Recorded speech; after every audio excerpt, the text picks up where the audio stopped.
our School of Education. And thanks to Ed for introducing the speaker 2 weeks ago. Thanks for that, Ed. So today we're going to take a walk down memory lane. I notice many people in the audience who have an avid interest in history and community-based perspectives. So they're going to share with us Northwest perspectives of that wonderful year, Expo'67. Was that really almost 50 years ago? Oh my goodness. Take it away, Ed. Thanks, Phil. We're going to be looking at we called it Northwest Perceptions of Expo'67. Really what we're going to focus on is Kitimat. That'll be the main aim, but we'll look at it broadly within the regional context. Maureen will do more of that. Expo'67, just to set a context for it, was first talked about with Lester Pearson in 1963. So it was quite a while in the planning. And it moved forward very quickly once it was actually underway. And Moore described the event itself as this. There's a moment in every decade in Canada, there's a moment in almost every decade when Canada becomes a nation. And Expo'67 was surely one of those moments. And that kind of describes the feeling at the time that ranged from coast to coast. And it was one of those unifying events that we don't often have in Canada. But in that decade, we had that. And I think that's important in terms of the context. For our purposes, we looked we started looking at Expo in Kitimat. And that was where Maureen brought me into it and said, why don't we look at Expo 67, and particularly in Kitimat. It turned out to be a really interesting adventure and a mystery as well that lasted for, I think this is almost a year. Yeah. Almost a year we've looked at this. Can we get I need to change the slide. I always have trouble with this. Just to summarize our purpose here, this is our major question. And I'll read that part, but I won't read the rest. How was Canada's 100th birthday of 1967 celebrated in a small, isolated town in northern British Columbia? And that question is what framed our research over the next year. And importantly, when we presented this first, we had to describe where Kitimat is. I'm sure most of you know that. But what was interesting about it was that it was a high school band that became the Centennial project that was encouraged across Canada. It became Kitimat's focal point. And that was quite different from other places. And that's what began to intrigue us. How was it that a high school band trip to Expo'67 became the Centennial project in Kitimat? And that's an interesting adventure that we hope to share with you. So I'll give you a second, just if you haven't had a chance to read that.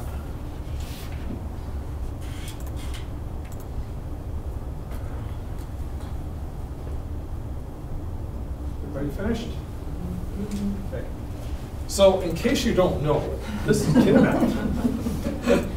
And what we often forget when we think about Kitimat is the footprint that Kitimat has on the whole region, the whole Northwest region, ranging through Camano and of course all the way down to the Nechako River in through here with the various dams and drainage basins that feed into the Camano Mount DeBose power project.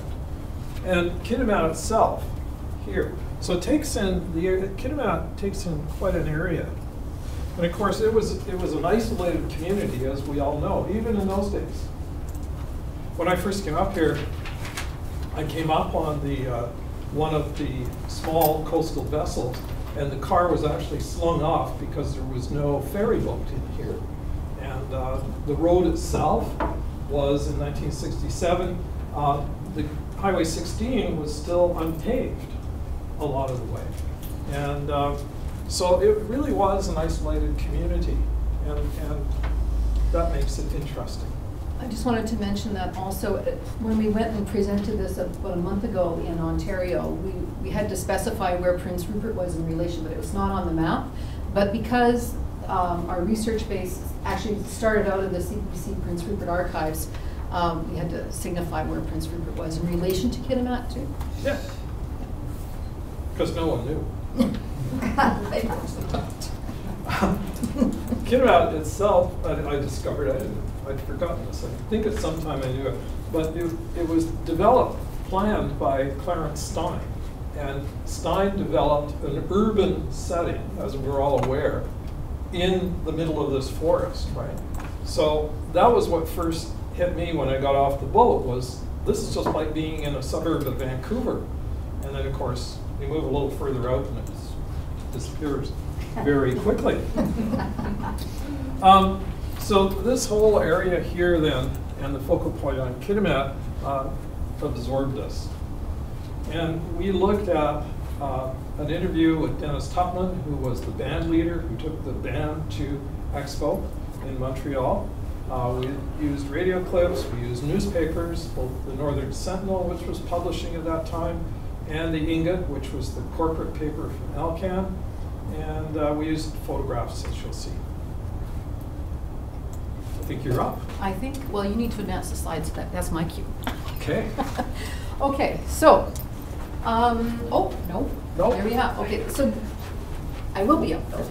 Yeah. So when Ed was just mentioning some of the sources that we drew on, in the Kitimat, the Northern Sentinel, around the same time that the band was on its way to Montreal, there is this sort of theme that comes out in the Kitimat Northern Sentinel about, it's a progressive town, so that progressive modern town sort of is underlined, and Expo was very much about the modern Canadian nation. So that image of Kitimat as a modern place sort of became an iconic moment in Ontario, sorry, in Montreal as well.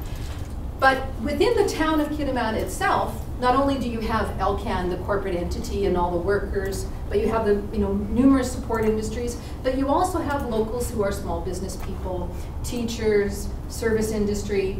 So it's a much broader understanding of celebration of Centennial. So there's two things that are going on. There's Expo'67, which is very much about man and society. What was the theme of? Modern man. Tear down his world. Man in his world. So it is very much about the modern complex space, exploration, modern construction, which Kitimat epitomized to a large degree. Oh, I just want to go back. Let's move on. Okay, so this is where I was actually going to start. But this is the tools of my work. As a historian, a BC regional historian, you use a variety of tools. Normally you're looking at documents. But as part of my past experience and my love for radio in the last 20 years, this is what were my primary sources when I started my project for my dissertation. Reel-to-reel audio tapes and radio scripts. And the Prince Rupert City Archives has the CBC radio collection, which spans from 1955 to 1985. There's 290 tapes in that collection. They've all been digitized. They contain a wide variety of different topics. And so when I came across, as part of my dissertation, I've got 5 separate topics. But outside of the dissertation research, I came across this radio series on this one reel-to-reel tape, and it was Centennial Diaries. And as I found out, Centennial Diaries were like short little inserts for just before the news kind of thing. You know how I remember in the Olympics when they have the Olympic update? And then they do this like 3-minute cutaway and you get maybe a 10-second interview with the guy who just ran the 100 meters. Yes, it was great, fun, excellent. And then they cut to another piece of script. There's in the radio archives, there's 6 items that were produced by an announcer named Barry Willis. And we tried. We took it like 6 months. We searched looking for Barry Willis. What happened to Barry Willis? And you know, so you can do birth records and marriage registrations and Prince Rupert directory, but we could not. And the whole CBC crew is online to some degree. You know, there's, you know, the retirees are all interconnected. They all tell you. I interviewed 15 different people that were part of CBC Radio at one point or another, but we could not find Barry Willis. What we did find out was he was at, he graduated with a Masters of Arts from the University of Saskatchewan in about 1966, 1967. In 67, he arrived in Prince Rupert, and this series, the Centennial Diaries, that he went around and interviewed and then came back to the studio in Prince Rupert and edited them and then sent them off to via the Trans-Canada Network to be broadcast across the country. It was a pretty good coup. So that's why some of these items probably remained as part of the CBC Prince Rupert collection.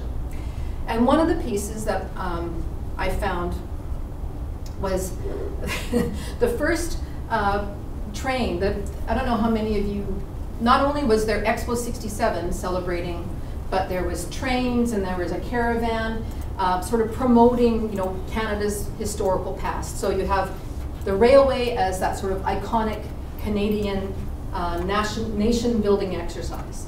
And so that was part of the Centennial train display. So the fellow who invented who had the first Centennial train was actually launched in Prince Rupert. And so Barry Willis goes down with his tape recorder and he interviews this individual. I'm not going to play the full, you know, 3-minute interview because it's kind of boring, but the best part is this was the first time that the Centennial train whistle was allowed to play, because they had to get a special dispensation from the Canadian National, the Railways Administration, to play this, this train whistle. And this is what it sounds like.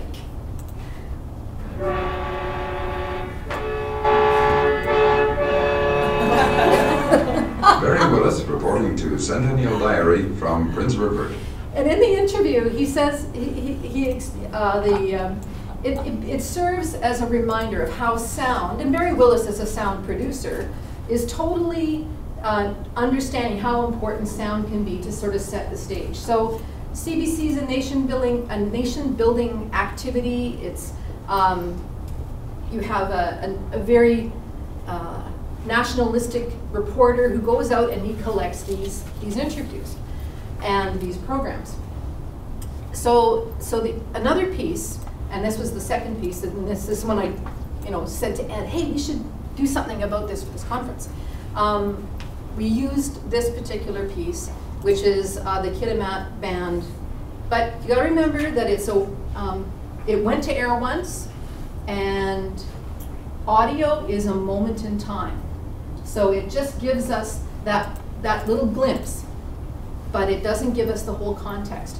And so what we needed to do after we listened to this piece was to flesh out the historical, social, economic, all the sort of longer periods in time sort of built up to this moment.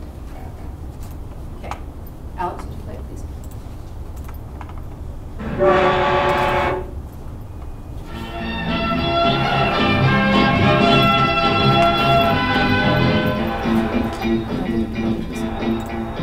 There's a happy group of British Columbia kids down at Expo this week. They've been performing there for the past 4 days. Just before they left home, Barry Willis recorded this story. Kitimat, British Columbia to Expo'67 and return, a distance of 6,100 miles. And for the 55 ambassadors of goodwill in the Kitimat Mount Elizabeth School Band, the trip is a near reality.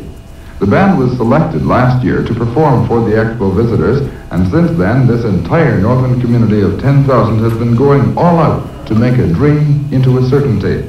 Reeve Sam Lindsay put it this way. Yes, that has been a community project. Everybody has got into the act. Our Italian-Canadian club started it off with a talent show, and the Lions Club, other clubs, organizations have all raised money for this worthy project of sending our high school band to Expo. Although the Reeve didn't dwell too much on it, he has been in correspondence with Mayor Jean Drapeau of Montreal, and the band certainly will be welcomed by eager ears. This group has to travel probably the farthest distance of any Canadian musical group participating at Expo, and their services will be well used. Charlie Fox, trip manager for the band, gave me their rather exhausting schedule. Our Expo performances are 2 per day on the 11th, 12th, 13th, and 14th. The band are being taken on a trip to Arvida, Quebec, on a sightseeing trip, in Ottawa on the sightseeing tour, then on to Jasper and a concert, and returning home to Kitimat on the 21st. Band director Dennis Tupman, who formed the band 10 years ago and has been its soul and inspiration ever since, gave me a preview. The program is very light in nature and features a lot of march tunes, jazz numbers, popular songs, and I think a major part of our program will be the start of each program, which will feature a different national anthem from each country. Preparing the band for the Expo trip was in itself a challenge. Emotions are running high for the members of the band, and nonetheless with Mr. Tupman, since for him this is probably the highest point in the 10 years of the band's history. I felt very excited. I felt almost dumbfounded when we found we had been accepted, and we've had to work very hard since then. As the time approaches, I think probably feelings range from panic to excitement to just serious hard work. Right now, it's somewhere in between. The feeling of panic will undoubtedly prevail until the moment they arrive at Expo, but judging from the band's performances I've heard, they'll acquit themselves nobly. Barry Willis in Kitimat, British Columbia, reporting to Centennial Diary. So this is a picture of Dennis Tupman conducting the band here. This would have been in Kitimat in 1967 in the spring. Dennis, we interviewed Dennis. We spent actually about 2 hours talking to him. And he has vivid recollections of this moment and this part of his life in Kitimat. He came to Kitimat in the early 60s and then left for a year, which is actually important, became important in our own tracing of the events that followed. He came back he left in 1963, 64, and he came back expecting to teach band again, but he didn't. Instead, he wound up teaching elementary school, and there was no room in that program that he was teaching for the band. So he picked up the grade 6 band, and they did it all after school, which is a glimmering of both groups. Dennis, who was committed to do it, and the grade 6 group who were committed to the band playing. And that became really important. The regular band teacher left Mount Elizabeth, which is the secondary school in Kitimat, and he was then replaced by Dennis. So when Dennis came in, what he had was a group of grade 12s who were interested in music, and this new grade 8 group who he had taught in the elementary school, but nothing in grade 9 or 10. And so he had this divided band. And that would in itself suggest that the fact the trip took place, how committed the students were to going. And it kind of gives a glimmer of Dennis too, I think. There were 33 grade 8s in the band and 20 senior students. So quite a diverse group. And those of you that play instruments will know that grade 8s are really good at it, right? So this is an interesting, to me that was really fascinating. In the spring of '66, Dennis met with Charlie Fox, who you heard on the font, and Alcan at a meeting. And they agreed that they would apply to take the band to Expo. And Dennis said there were 3 things that influenced that decision. One, that the transnational company Alcan was using one of their own people in public relations. And at first, I didn't understand how significant that was. But what Dennis was really saying was that Alcan was heavily involved in the Expo planning. They had an aquarium. This is in Montreal. This is in Montreal, right? This is in '67. They had an aquarium, which I assume is this building, and a dolphin pool. So in their thinking, they were heavily committed to make this work. So what Dennis was saying here to me was that they were willing to commit their PR people to make this work, to get this trip going. And I think that was an important part of it. The other part was that the parents most of them worked at Alcan. And they said, you know, we can get help on that. That's Dennis's words. So for him, that meant the parents were on side. The students, you can assume, were on side because after all, this is a band trip, right? And then there was the fact that Dennis himself, I'm just going to flip back to a picture of him here. Dennis was in the Kitsilano Boys Band. That's the band that was in Vancouver. And he was in that band, and I even knew about that band when I was in high school, right? I knew that they were a band, a community band, and they had gone to Europe, particularly to England, in 1955, and that left a real impression on him.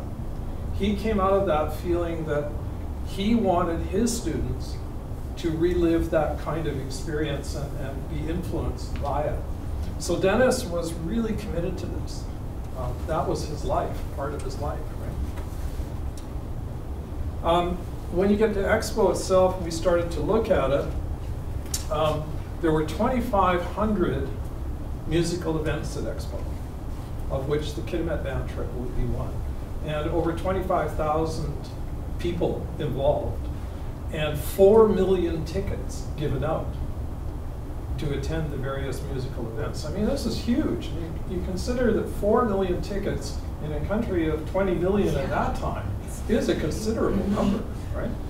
So music was actually a big part of the whole event. And Dennis had to raise some money. There were contributions, but each student had to raise, what did we figure, $9,000? No, not. Well, it was they had to come up with $100 commitment, and then $9,000 to fundraise for the trip. And of course, that meant Dennis was going to be involved from 1966 to when they were accepted and then eventually going. And they found out, I think in the summer of that year, sometime around June, that they were going. And there was a columnist in the Northern Sentinel who I found really interesting, Julie Nicola. Maureen will talk more about that, but she described Dennis this way: Dennis, send me to Expo Tupman, the busiest man in town. You can imagine, he was in everything, like Christmas pageants, later events, like all, and I can just imagine him out there saying, well, donate. Like, you know, we got to make this work. And you can see the whole town coming together, though, through that, we got to make this work, along with Charlie Fox and the parents. I think they were all part of that. So, according to Dennis, just before I wrap it up here, according to Dennis, that the Expo trip was made possible by Alcan, really, in the end. We were never able to come up with a figure.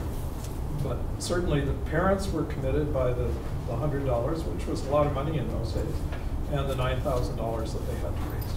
And the rehearsal time. And the so you want to rehearsals. flip through some of. So these are some of the extra. So this is them performing at Expo, and we have another shot of this. And there were photos taken before, like promo shots taken before they left. So this is their rehearsing in Kitimat. Yeah.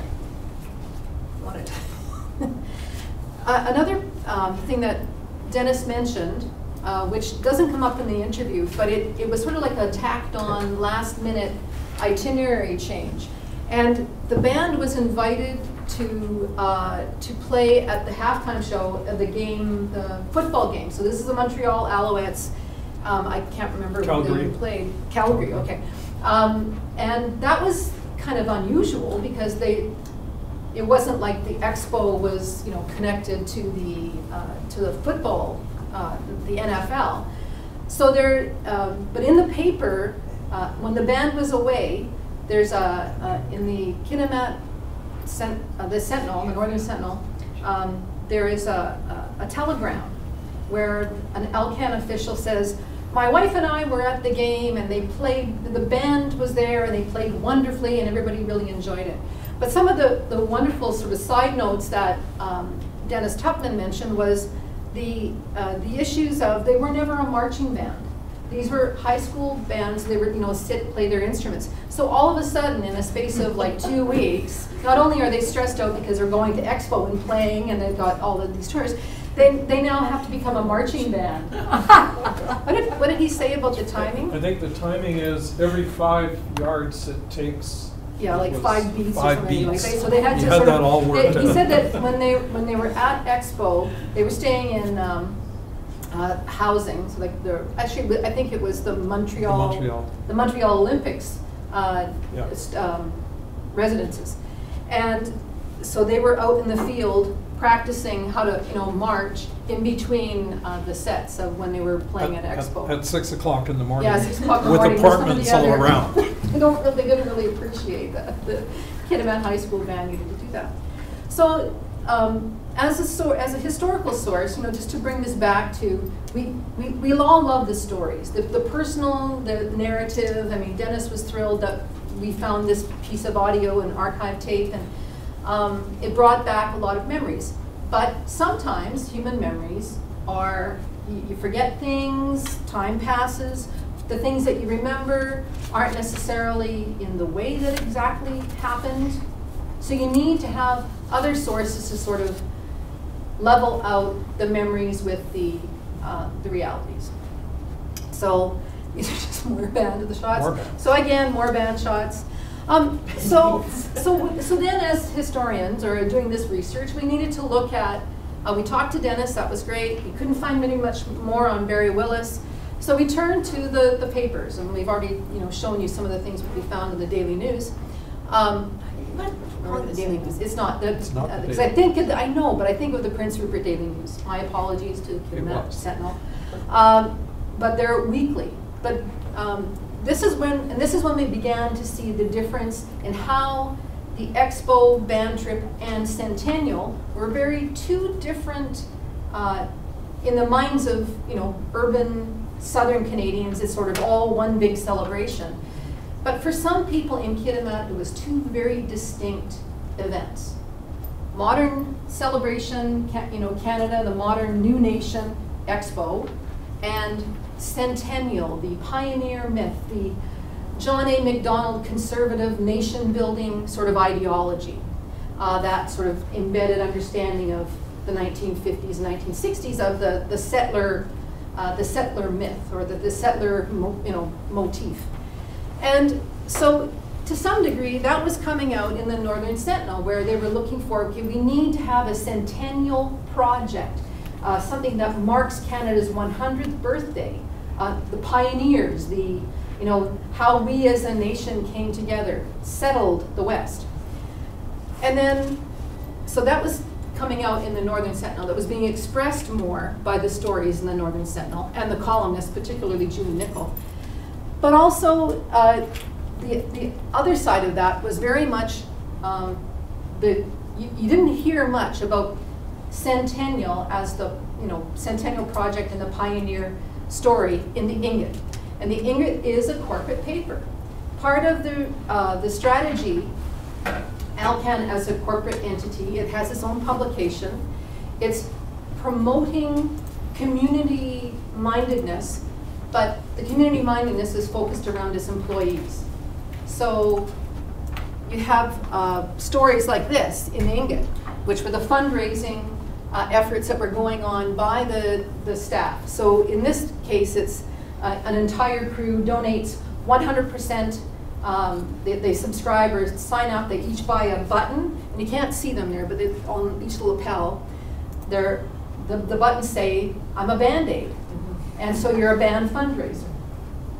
And so in this particular story, everybody on that crew signed up to be a Band-Aid. The same week, or within a week, we have Julie Nicol, who is waxing all, complaining essentially about the lack of Centennial spirit in the community of Kitimat. She says, the beginning of this is really small, but she said that there was a woman on the phone-in show, and the private radio station that had just started that year had a call-in radio show. And this woman was complaining, again, this is February, so there's a whole another 11 months to go, complaining about that horrible, the ongoing song, Canada, we love thee. Okay, so this woman was complaining, and Julie Nicol expressed, well, why? Where's your community spirit? For goodness sakes, we need to be out there celebrating, making costumes and planning events like the parades, things that are, very, very much about the celebration of Canada's 100th birthday and that pioneer spirit. And she even says that, have you got your Centennial costume yet? And when you see people on the street, you ask them the question, they went, no, why would I do that? And she responds, Holy Fathers of Confederation, why wouldn't she celebrate Centennial? Who doesn't want to dress up in costume of the period and get to meet dashing men with their swords and flowing? So she had this whole sort of 1850 parlor, the images of Centennial in the pioneer era. You can do whatever. It's a fantasy. And so finally, it's just the celebration. You really begin to see the difference between that sort of understanding of Centennial as Canada's 100th birthday, celebrating the past, a mythical past, and the Ingot quietly sort of promoting the individual efforts, because again, it's an LCAN newspaper, of the employees and their families. I'm going to take this one. Okay, this is a picture out of the Ingot. And I mentioned Dennis involved in all this fundraising, but other groups in the community were also involved. And this is a Centennial ball that occurred. And of course, being a fundraiser in April, right, you're starting to get closer and closer to the time. We start to see the convergence between of the two. Between where the Centennial project sort of falls off the shelf. There's no agreement within the community of Kitimat. How are we going to build a park? Are we going to build a fountain, a memorial? What to celebrate Centennial? Is it like some sort of legacy within the community? And then the focus shifts back to, well, the band's going. Let's start throwing our support behind. Am I stealing your thunder, Ed? Anyway, that's essentially what happens. Is you start to see this. But this is the point. And by April of 1967, we begin to see this convergence. Yeah, this convergence where the national agenda of Expo as form of celebration, really you start to see the influences of how wide the Kitimat band, with it probably through the generous support of the LCAN community relations people, had done to support the effort. So in here you have, this is, according to the write-up, these were silent auction pieces that were going to be donated that were donated by famous Canadians. And that apparently is Lester Pearson's bow tie being tied around this, the auctioneer's neck. So these were wonderful items that famous Canadians have donated to send the Kitimat band to Expo. And we can assume through the publicity department of LCAN, I would assume it is actually Lester Pearson's bow tie, because So they were that influential. Somebody's got Lester Pearson's bow Somebody has tie, it. or maybe it's in lead. So we come, the band goes, they travel to Expo, where they play twice a day for 4 days, 5 days. And then they also put on concerts in Arvida and Chicoutimi. And they also did a quick tour to Ottawa. And all of it by train. That must have been fun coming home with all those kids on the train. And played in Jasper. And then by the time they got home, well, gang, how do you feel now that it's all over? Gang, girls, fellows. And I would imagine the whole community was exhausted by the time this was done. And they arrived in Terrace, where they came from Jasper to Terrace, got off the train, they were given a spaghetti dinner and greeted by the parents, and then they played a concert. And then they played another concert when they got back to Kitimat. So they were really worked for this money. Like, when you think about it, you know, like Dennis was describing the trip from the gate to the stadium where they played, or the venue where they played, and it was a 30-minute hike with all the equipment, no carts, nothing. And so, yeah, and they were setting up. They were setting up. They took six adult chaperones and 55. Half of them were grade 8s. And then, you know, a couple of like grade 12. I think there was 3 grade 12s. And he said they never had a problem. So, well, that's his memory, right? I think there were probably a few little bumps along the way. Except for when they were in Quebec, and that was a bit of a sideline, which again was probably influenced by Alcan's headquarters were based in Montreal, but they were a Quebec company and an aluminum company. So there was lots of interplay between Quebec and Kitimat through that period. And Dennis's whole idea of having the anthem played right at the beginning of the concert from various nations fit in very nicely with the theme of Expo itself, Terre d'Homme or Man in His World. He also came across a Norwegian piece that he had got actually written because he'd heard of it, and he'd written to the Norwegian military to see if he could borrow this piece, and they sent him part of the music for it, but not, of course, for the whole band. So Dennis had a record of it, and what he did was transcribe off the record all the band pieces for the band to play, and they played that as part of their orchestration for the events.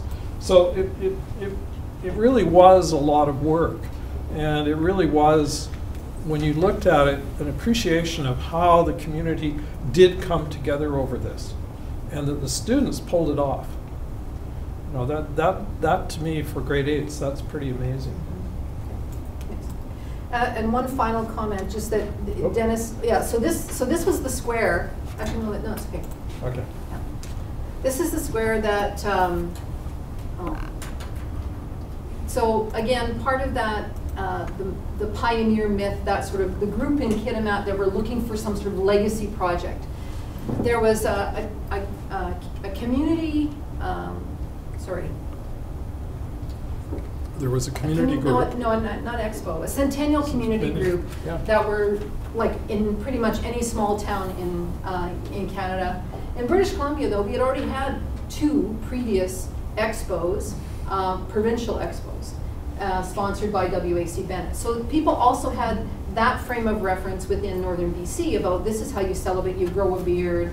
You know, Mia Reimer's former colleague from Northwest Community College, who's gone on to do a doctorate law, she's now practicing in her storage, did her PhD on Centennial celebrations. And some of the amazing, the crazy, wacky things that people were doing, you can see some of those ideas sort of casting over into the National Expo of '67. So this story sort of depicts how you had this community Centennial committee, and they were, okay, what are some of the ideas?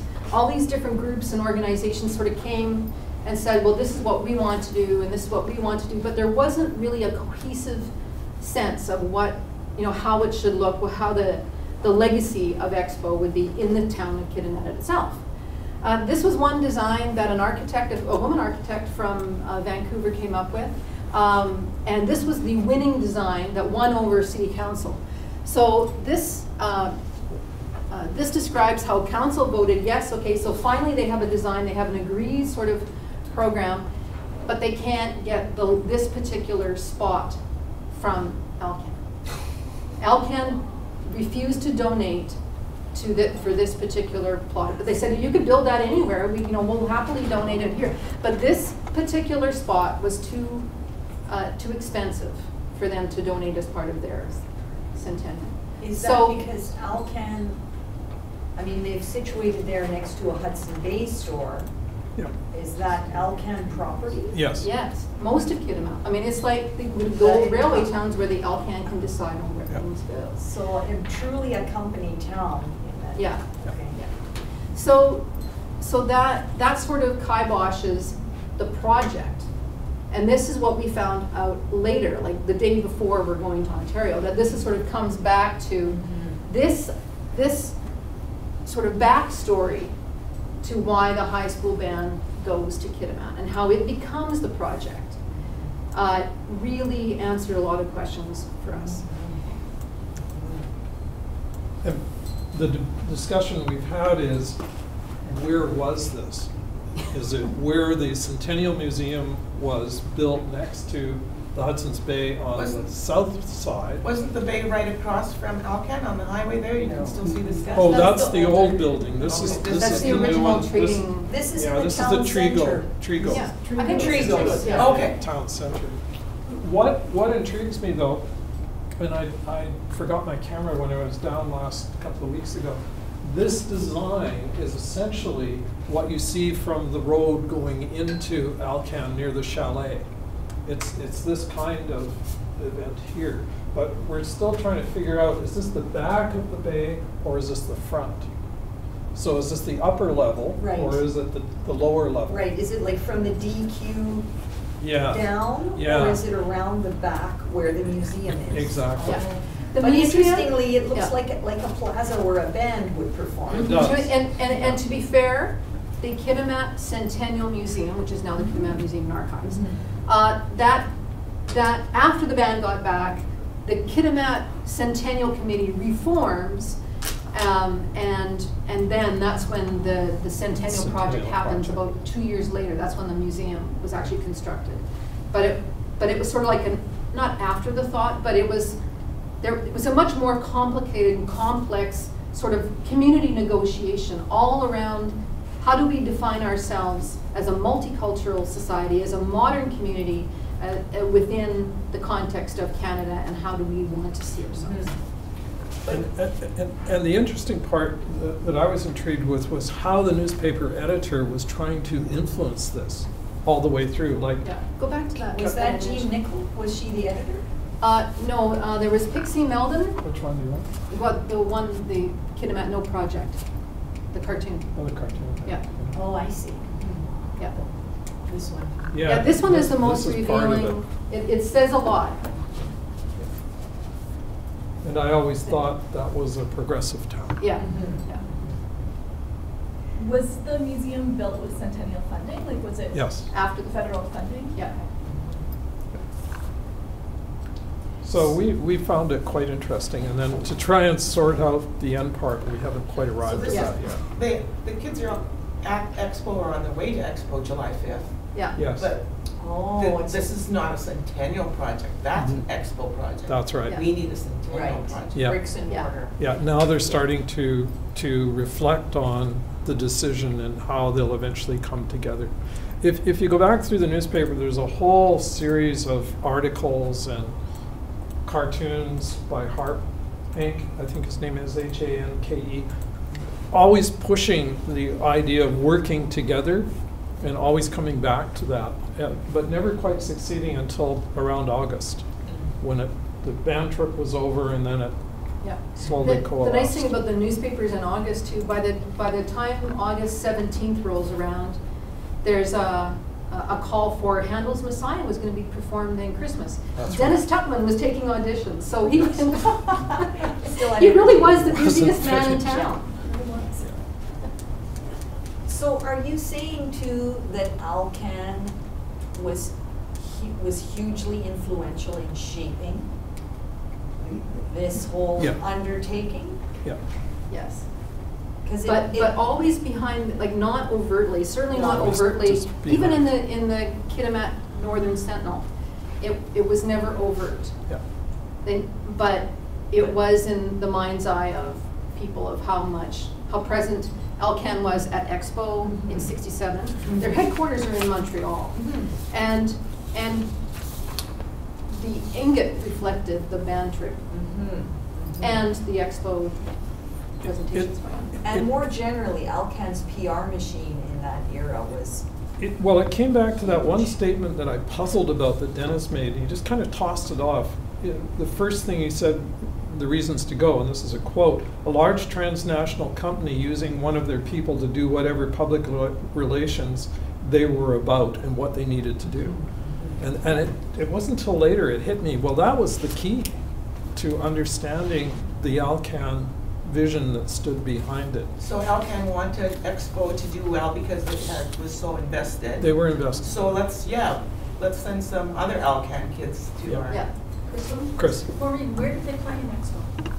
Which pavilion? Well, in this one, which I think was actually constructed for it. This one. It's just part of it. There were two others that were similar, I understand. Because if serves me right, we didn't have a BC pavilion. We had a BC pavilion for Western provinces, but there was a Canada pavilion. Yeah, there was. So I was just curious where the band ended up playing 4 days. I think Here, there were different stages throughout. different So they went to stages. different pavilions? Yeah, well, this wasn't a pavilion. This was a stage, an area. If my reading of some of the documents I read, this would be used by any of the groups coming in.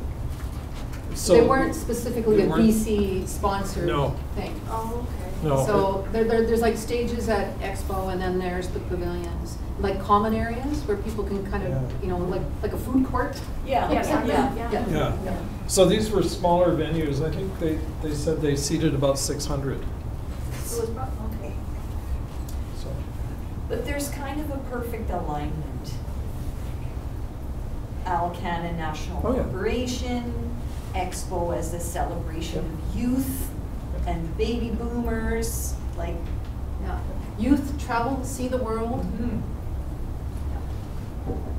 Second generation newcomers, sending our kids to see their new country, absolutely. There's another sort of sideline story that we found in the paper, that there was another fella, another high school student, he wasn't a member of the band.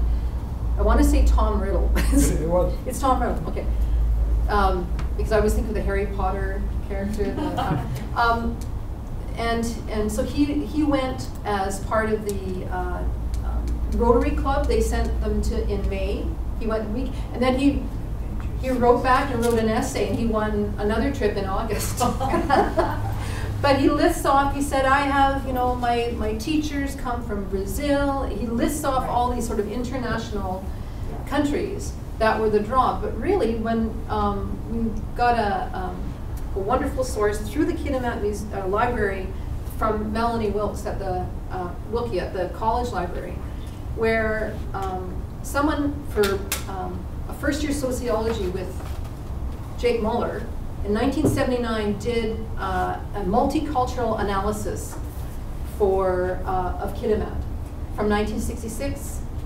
No, 66 there wasn't. There wasn't one. There wasn't a census, because we tried to get the census data on multicultural and there wasn't. So 61, 71, and 76. And as it turns out, 67, at the highest moment of multiculturalism, 67% were still Anglo-Canadians.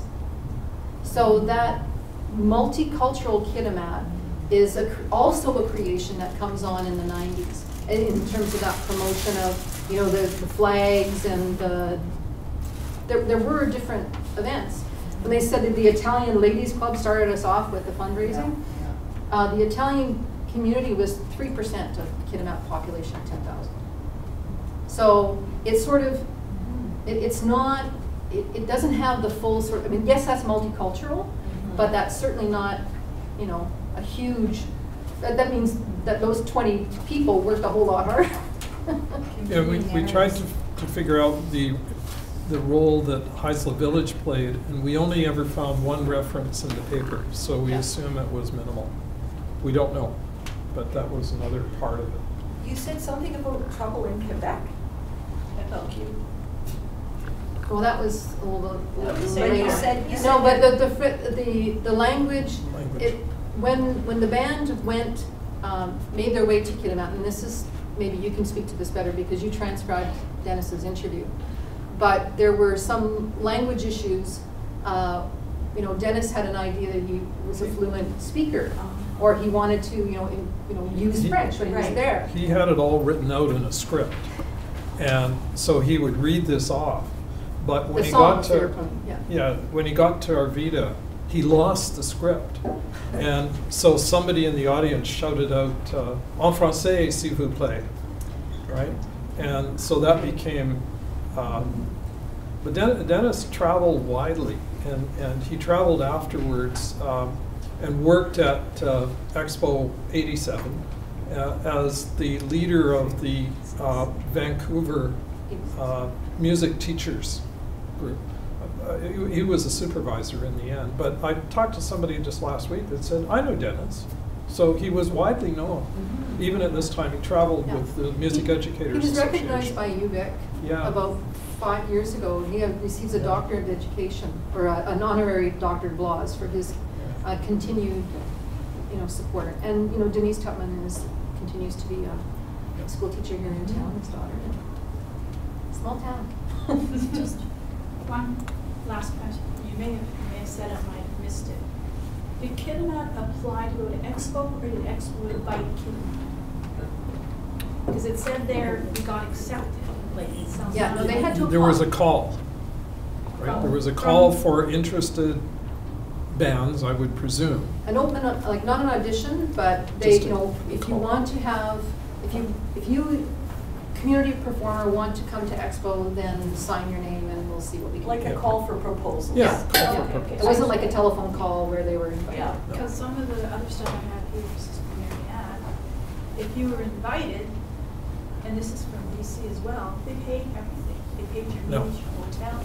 Well, that's why important, because this was financially right on Kitimat, whereas the other participants were all paid for.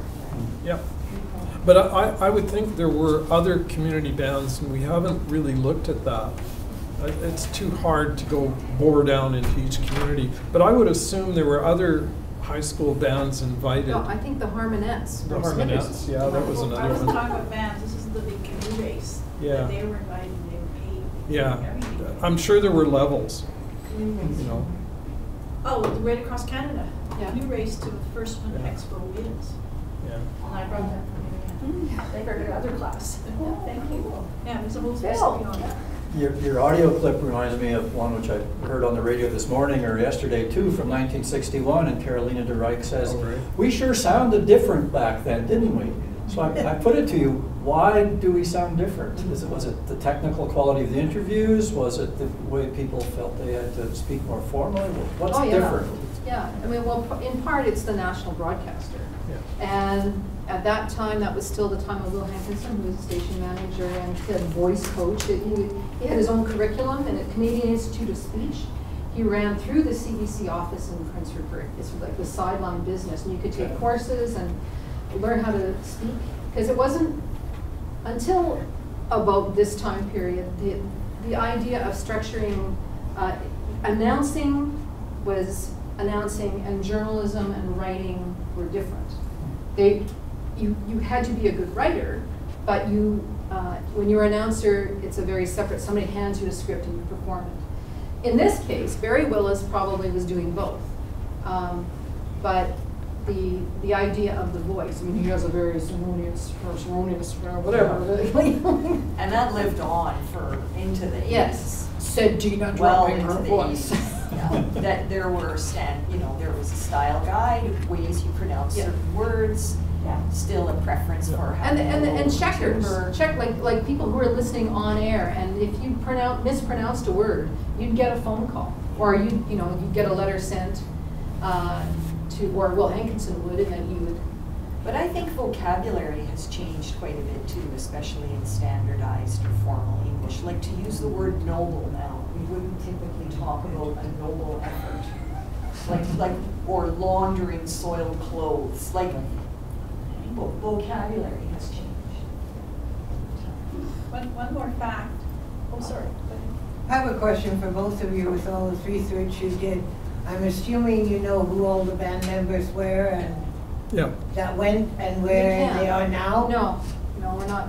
Great follow-up project. We're not. That's immensely. Where are they now? Well, they seem to be really minor in all of this. It was Dennis and his band, and you know the actual people who performed don't seem to really get any credit. Oh, they get a lot of credit. But they don't. But individually, they don't. At this point, at this point in the research, that's an immense. But you do have a list of the 55 people who got on the train to go. Yeah. Yes. We do. And pictures of them too. Yeah, we know who was on the train. We know. And there's still some in Kitimat. Now you plan a reunion and have mandatory interviews for everyone there. 50-year reunion. We'll be curious just to know, if going to the phone book, how many are still in Terrace Kitimat. And that's the driver. That was the driver for the project in itself, because there was a proposal call for come and speak at a conference about celebrating nation, celebrating and teaching nation. And now that we're coming up to 150 years, is how do organizations, and in particular governments, form themselves or sort of celebrate themselves around nation, around events? I mean, because really, is Canada's 150 years old. For some people, it's like so. And so by pushing that forward, that promotion, you're promoting a certain understanding of nation building.